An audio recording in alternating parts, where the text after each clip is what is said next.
E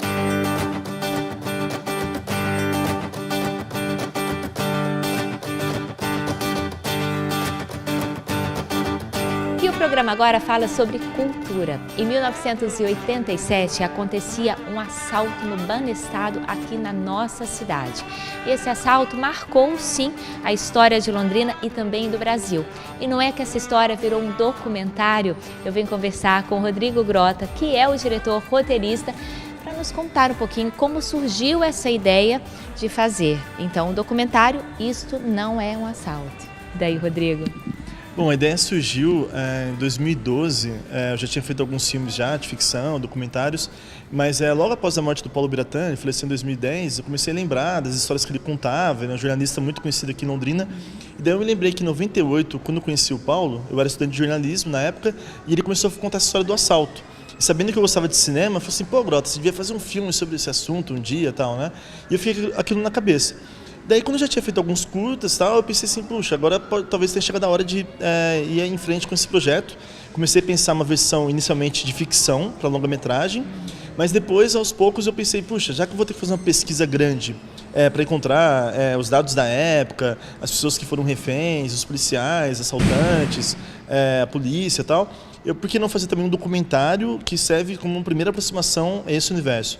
Então, em 2012, a gente começou com a ideia de ter um documentário e um filme de ficção. Em 2015, a gente conseguiu finalmente um financiamento para o filme. É um orçamento que não é muito grande, é um orçamento de curta-metragem, R$45 mil, via Promic, Prefeitura de Londrina. Mas deu para a gente conseguir encontrar cerca de 50 pessoas que estiveram presentes naquele assalto há 31 anos, né, em 10 de dezembro de 87. E o filme acaba sendo uma espécie de homenagem ao Paulo Biratã. Não sei se você o conheceu, né, como jornalista. Eu nunca cheguei a trabalhar na redação com ele, mas eu colaborei um pouco com a CBN, um pouco quando eu era estudante de jornalismo ainda, e eu lembro das reportagens que ele fazia na Folha de Londrina, relatos policiais. Acho que é um dos grandes jornalistas da história de Londrina. Bom, e ele teve uma participação, gente, durante esse assalto aí. Eu queria que você contasse um pouquinho, porque ele contava isso com muita propriedade e falava, né, para todo mundo ouvir, né?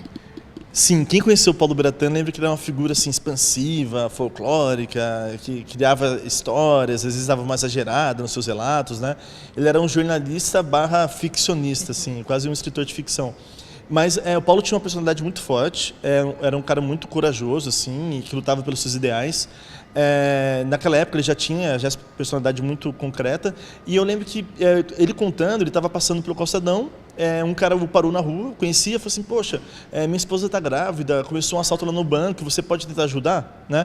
Daí ele foi lá, conseguiu entrar, como Moreno, que era o líder dos assaltantes, conhecia a figura do Paulo Biratã, ele permitiu que o Paulo entrasse. E isso foi bom porque o Paulo começou a fazer uma espécie de mediação com a polícia para liberar alguns reféns. Então ele propôs para os assaltantes, olha, vamos liberar o pessoal mais velho, os idosos, né, pessoas com dificuldade, crianças, tal, grávidas. E começou a tirar as pessoas no braço. Tem fotos do acervo da Folha de Londrina em que você vê o Paulo tirando uma senhora no braço, assim, carregando mesmo. Sem camisa para mostrar que não tinha arma, né? Porque ele ficava saindo da agência e voltava. Então ele podia voltar armado, uma coisa assim. E sempre tentando lutar para que não acontecesse nada mais trágico. Qual que era o problema? Os assaltantes queriam 30 milhões de cruzados. A agência alegou que tinha 20 milhões, era todo o dinheiro. Existiam 300 pessoas lá dentro, clima de tensão, o assalto foi se arrastando. De repente o Moreno falou assim, só sai com 30 milhões, deem um jeito de conseguir esse dinheiro. Então o gerente regional do banco, José Cotelo, começou a ir de banco em banco no calçadão, pegar dinheiro e trazer para os assaltantes. Nesse meio tempo, ficava ali uma espécie de um estado de espera assim, muito longo e de ansiedade, né, de angústia, porque eles não sabiam o que ia acontecer. Mas aí os assaltantes começaram a falar para os reféns assim, olha, fiquem tranquilos, a gente não quer nada contra vocês, não vai machucar ninguém, a gente só quer o dinheiro do banco. Não, e eles começaram a receber apoio do lado de fora contra o governo. Teve um lance assim também, né? Teve. Isso é legal a gente lembrar. A gente viveu o ano de 87, 2 anos depois da redemocratização, né? A volta às eleições abertas e tal. A gente viveu um momento de crise também, muito forte, desemprego, inflação. E o povo estava com um grande descontentamento em relação não só ao governo, né? O governo Sarney na época, mas também ao sistema bancário como um todo, né? Todo mundo sempre sofrendo com o banco e tal. Naquela época também já tinha alguns programas policiais de TV e rádio sensacionalistas. E esses programas começaram também a criar uma espécie de figura de um certo herói bandido, assim, aquele que faz justiça com as próprias mãos, tal. Então acho que quando a população viu que um grupo de 7 assaltantes, que não era uma quadrilha profissional, entrou no banco e dizia que estava fazendo justiça contra o governo, tal, que lutava por ideais supostamente políticos, assim, a população meio que ficou do lado dos assaltantes e começou a gostar de ver agora aquele sistema bancário que o oprimia, agora aquele sistema bancário estava sofrendo também na mão de 7 pessoas que representavam a população. Então, de certa forma, é um espetáculo tragicômico, assim, tem nuances de tragédia, porque as pessoas ficaram com armas apontadas por muito tempo, né? Teve gente que teve trauma até hoje, relembra, assim, que tem pesadelo, tem dificuldade de ir ao banco. Entre os entrevistados que a gente conheceu, muita gente relata, assim, lembranças negativas do assalto. Teve fatos muito inusitados, assim, ó, por exemplo, eles levaram 14 reféns na saída do banco no fim da tarde para a estrada. Entre esses 14 reféns, havia um padre Cláudio, havia um advogado, o Edson Araújo. Vários personagens, né? Parece pronto para ficção isso. Quando o Paulo me contou, eu pensei assim, não, o Paulo deve estar dando uma exagerada, né? Que tinha um advogado criminalista, um padre, funcionárias do banco, sendo que alguns relataram pra gente também que uma funcionária, que a gente não conseguiu entrevistar porque ela faleceu, mas uma funcionária teria se apaixonado pelo líder dos bandidos, Moreno, e tido um caso ao longo da fuga na estrada. Então, teve tiroteio também, quando eles entraram no estado de São Paulo, a Polícia Rodoviária de São Paulo estava preparada para atirar nos assaltantes, e trocaram tiros. Sorte que ninguém faleceu ao longo de todo o episódio, né? E a fuga levou 7 dias ainda na estrada em São Paulo. Então, assim, é realmente um assalto cinematográfico, pensando na proporção, na grandiosidade de tudo que a gente vê envolvido. É uma espécie de síntese também da relação que a gente tem no Brasil entre a população, o governo, a polícia, a imprensa, o sistema bancário, né? Todo mundo meio que tentando entender o que estava acontecendo, mas também, de certa forma, um pouco despreparado, porque era uma situação muito inusitada, né? Algumas pessoas da imprensa tentaram até entrar na agência também, que poderia causar talvez uma tragédia também, que os bandidos queriam atirar quem entrasse sem ter um acordo prévio. Mas o lado bom é que boa parte do dinheiro foi recuperado. Dos 7 assaltantes, apenas um permanece foragido até hoje, que o codinome era Barba, ninguém sabe exatamente quem foi. Desses 6 assaltantes, a gente conversou com o Moreno, né, por mais tempo, que era o líder, né? E a gente teve uma conversa com ele de quase 4 horas, que ele contou desde a infância, como é que ele entrou no mundo do crime, como é que surgiu a ideia do assalto, o que ele fez depois que ele foi preso. Ele saiu da cadeia em 2006 e desde então tem se dedicado à igreja, no bairro que ele mora aqui em Londrina. E os outros assaltantes, a gente não teve muito contato porque, assim, alguns... ficou foragido da justiça até hoje, saiu da cadeia e nunca mais apareceu. Outros saíram da cadeia depois, assim, liberados por muito tempo, mas ninguém tinha o contato. A gente tentou o máximo que a gente conseguia. Eu acho que o resultado foi positivo porque, assim, das 300 pessoas envolvidas no assalto, a gente achou 50, 30 anos depois, né?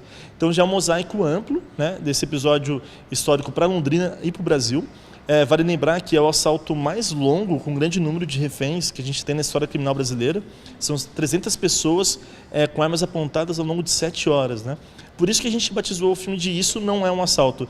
Brincando com aquela frase clássica de quadrinhos, né, de filme policial, esse é um assalto, mas brincando que não é, porque não é só um assalto, né? Foi algo muito mais complexo e amplo sobre a história do Brasil e de Londrina.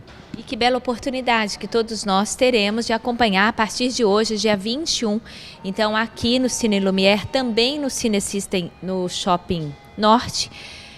Parabéns pela iniciativa de vocês. Muito legal e acho que fica o convite aí, né, Rodrigo?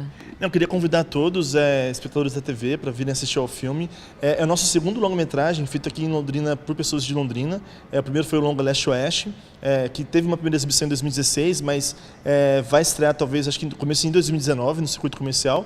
O documentário Isso Não É um Assalto é o segundo longa, mas vai ser o primeiro a estar no circuito comercial. Pra gente é uma grande conquista, a gente começou a fazer filmes aqui em 98, curtas em 16mm, 35, Super 8, depois os curtas em digital, e agora a gente conseguindo fazer um filme que é muito importante, acho que para a história da cidade, e que pode chegar ao público em 2 cinemas, né? Então pra gente é fantástico. Perfeito. E no próximo bloco eu continuo falando sobre o documentário Isto Não É um Assalto.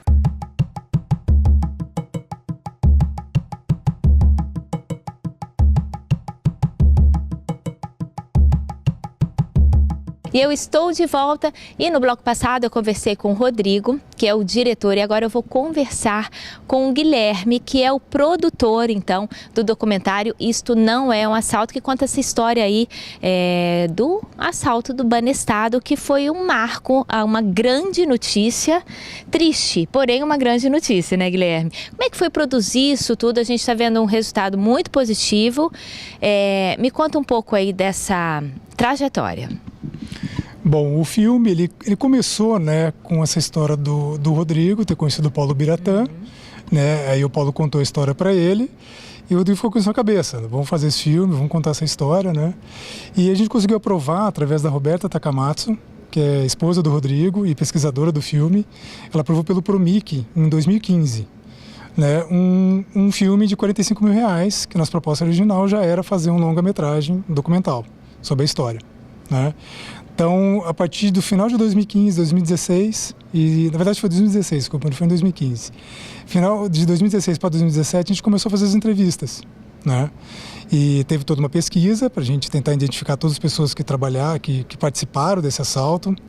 Foram mais, como ficamos sabendo, mais de 300 pessoas na agência. É muita gente. Muita gente. Então, primeiro a gente fez uma chamada, né, através de televisão, de mídia social, dessas pessoas que viveram o assalto, né, dessas pessoas que estavam lá, porque a gente não sabia o nome das pessoas, sabia de algumas, muito poucas, né? E tivemos muita ligação, né, das pessoas querendo contar, ou era parente, ou era amigo que sabia quem que era a pessoa. Alguns já tinham falecido, né, mas já tinham ouvido falar da história através do avô, de um pai, né? E a gente começamos a mapear isso aí, essas pessoas, né? Chegamos, e juntamente com as pessoas a gente também sabia que já tinham participado, mais como protagonistas, como gerentes do banco Banestado, policiais que tiveram no encalço dos assaltantes, teve policial civil, militar, envolveu os dois, advogados também participaram lá, os jornalistas, né, o pessoal que tirou foto, acabou fazendo imagens da época. Então a gente mapeou tudo e deram 50 pessoas.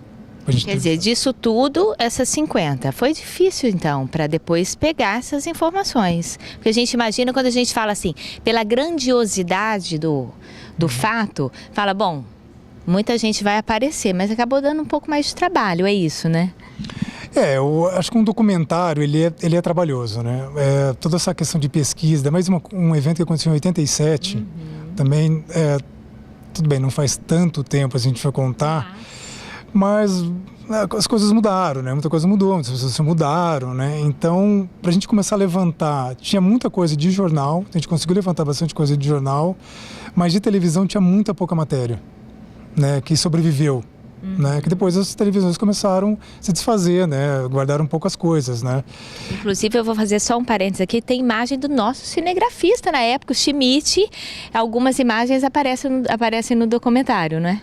Exatamente, a gente conseguiu algumas imagens na época da TV Coroados, que o Schmidt que gravou, né, e essa matéria foi pro Fantástico na época, né, e foi a matéria que sobreviveu aí, que a gente tem, e conseguimos ter a liberação para ter essas imagens no filme. Agora, Guilherme, como eu disse, estreia então dia 21, não é? E durante uma semana vai estar passando aqui onde a gente está, no Cine Lumière, aqui no Royal Plaza Shopping.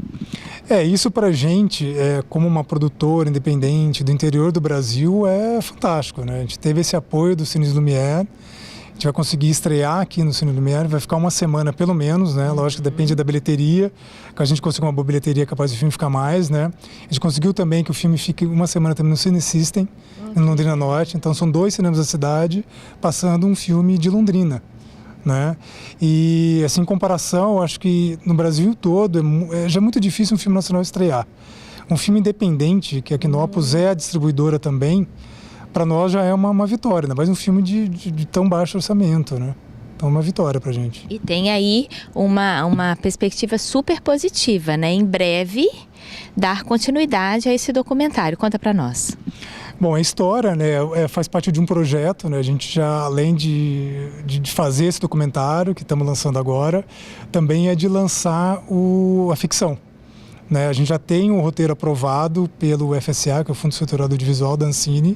Já estamos trabalhando nesse longa-metragem E a gente deve entregar até ano que vem o roteiro final.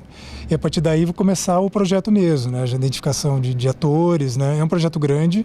A gente está pensando já um pouco maior, porque é uma recriação de época, né? Tem toda uma 87, quando você fala recriação de época, uma época que muitas pessoas lembram ainda, que viveram, é até mais difícil. Quando você faz um filme em 1910, né, poucas pessoas presenciaram isso, né? Então acaba comprando muita coisa que você coloca. Já 87 é uma época que as pessoas viveram, né? Então vai lembrar, esse carro não existia nessa época, essa roupa não era assim. Então é um trabalho, né? Então a gente já está começando a pensar nisso, finalizando esse roteiro aí, né? Para ano que vem iniciar esse projeto e logo ter essa história contada como ficção. Muito legal, foi como você disse, aqui do interior do Paraná, vocês alçando voos imensos, né? E uma super equipe também, né, Guilherme? Acho que é válido a gente colocar aí para quem está nos assistindo, né? A nossa equipe, a gente trabalhou com uma equipe bem enxuta, né? Porque o valor foi pequeno, 45 mil, né? Além do Rodrigo, que foi roteirista e diretor, Rodrigo Grota, teve a Roberta Takamatsu, que é proponente do projeto e foi também pesquisadora. Tanto eu e o Rodrigo fizemos a câmera também, então além de tudo a gente foi câmera, né? Eu fui produtor também. Tivemos aí a Renata Cabreira, também, que ela fez uma terceira câmera e foi um assistente de direção. O Lucas Pulim, também como assistente de direção, e o Rafael Cerbelli, também como assistente de direção. É isso aí, eu acho que fica a dica para você que está nos assistindo aí.